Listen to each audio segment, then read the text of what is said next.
Coming up on the Lighthouse Podcast. I decided the only failing I could do was to continue to wake up anxious and depressed.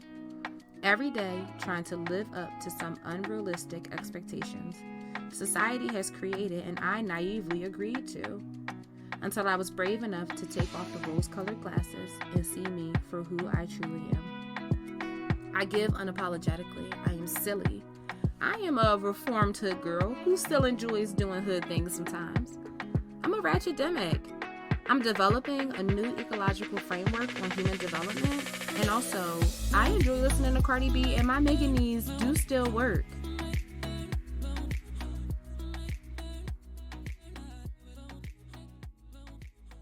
Hey, wellness warriors, and welcome to another episode of Wellness Can Wait.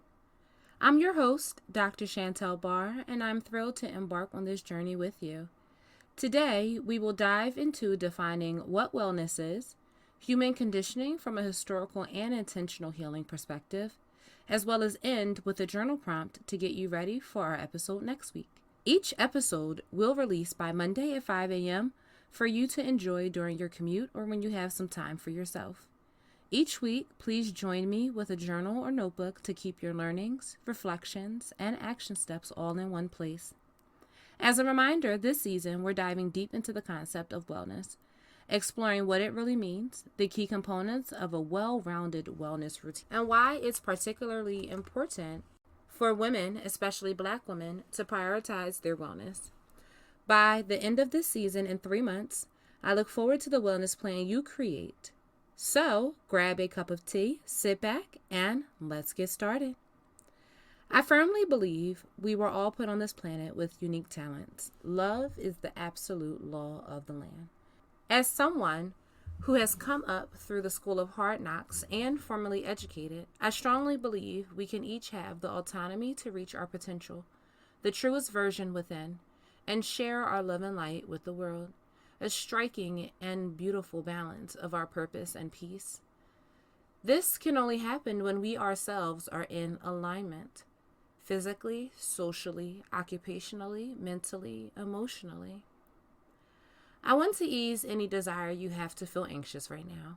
We are going to do this slowly, purposefully, and intentionally over the next 3 months. We will take each component one at a time. I will share my journey throughout and help you put all the pieces together. The direction is more important than the speed. First, let's define wellness. If I asked you to write down the definition on a piece of paper, you probably start including some version of financial freedom, wealth, healthy lifestyle, working out, drinking water, self-care scheduled, maybe a massage or some time for a hobby, some steps to avoid or cure an illness, and whatever makes us feel some sense of control over our lives. And as I have come to learn the hard way, it goes so beyond that. We are barely scratching the surface on wellness. According to the World Health Organization, wellness is not merely the absence of disease or infirmity, but a state of complete physical, mental, and social well-being. It's about living a fulfilling life and thriving in all aspects. There are several key components of wellness that we'll define throughout the season. Physical wellness, mental and emotional wellness, social wellness, spiritual wellness, and occupational wellness. Each we will dive into with their own separate episodes to help curate your own holistic wellness plan. Each episode will provide tips, strategies, and insights to help you incorporate wellness into your daily life. That's right. We will not only speak about physical wellness, which was at the basis of many of the key factors I identified above, although it is a key piece of the puzzle. This wellness plan will include an in-depth eye into each of the key components. So if you are taking notes, which I highly encourage, I will say the components again. If you don't have your journal ready, pause it, come back when you're ready. And also make sure you grab your favorite pen and something that makes you feel cute and confident. When you're ready, the components again are physical wellness, mental wellness, emotional wellness, social wellness, spiritual wellness, occupational wellness. So why is this the topic of wellness, especially important for women and more specifically Black women? Well, research shows that unfortunately Black women face unique health challenges and disparities. For example, Black women in the United States are more likely to suffer from chronic conditions like heart disease and diabetes compared to their white counterparts. They also face higher levels of stress due to systemic racism and discrimination, which can impact both physical and mental health. Typically, in our society, we find a focus on the physical and now the mental health.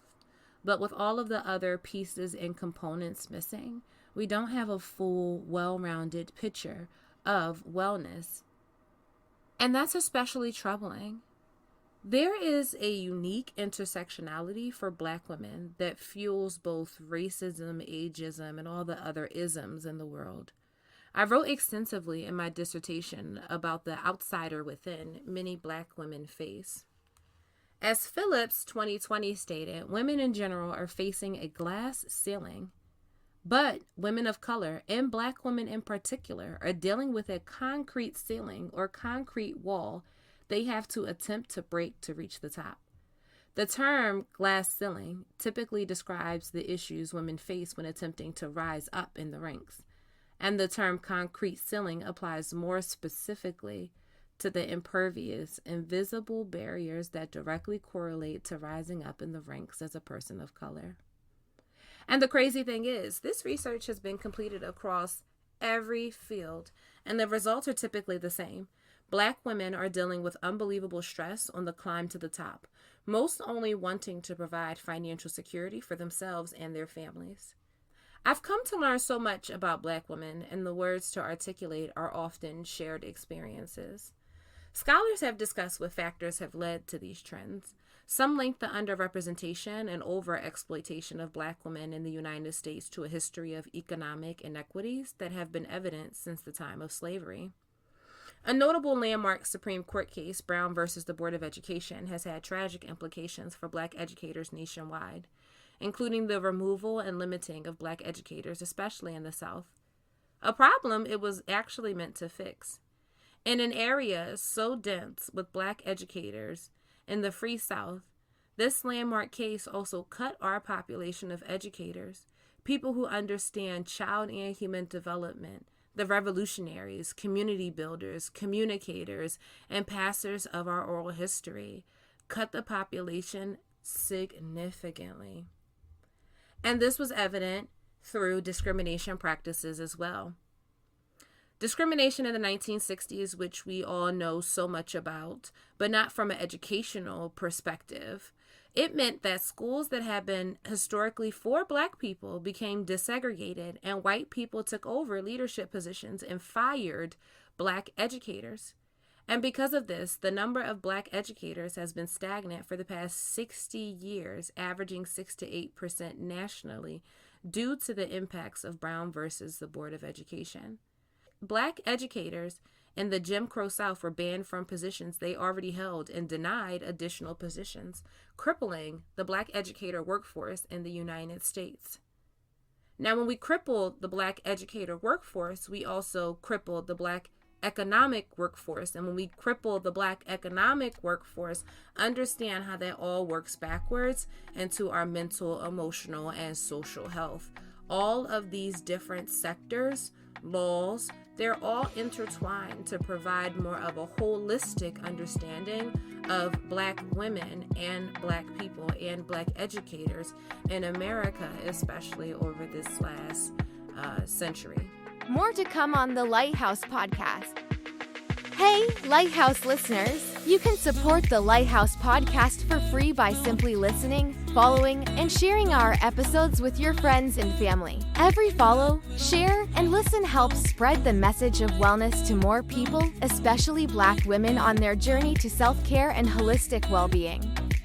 But if you're looking to take your support even further, we've launched a GoFundMe campaign. Your contributions will help us continue creating meaningful content that uplifts and supports Black women on their path to wellness. Thank you. Together we can heal and grow. Since the days of Jim Crow, the American capitalist economic system has continued to exploit Black bodies, Historically, Black women have been the bedrock of assigned, subordinate, oppressive roles in society, Collins 2000 goes to talk about, such as maids and other types of domestic workers. Collins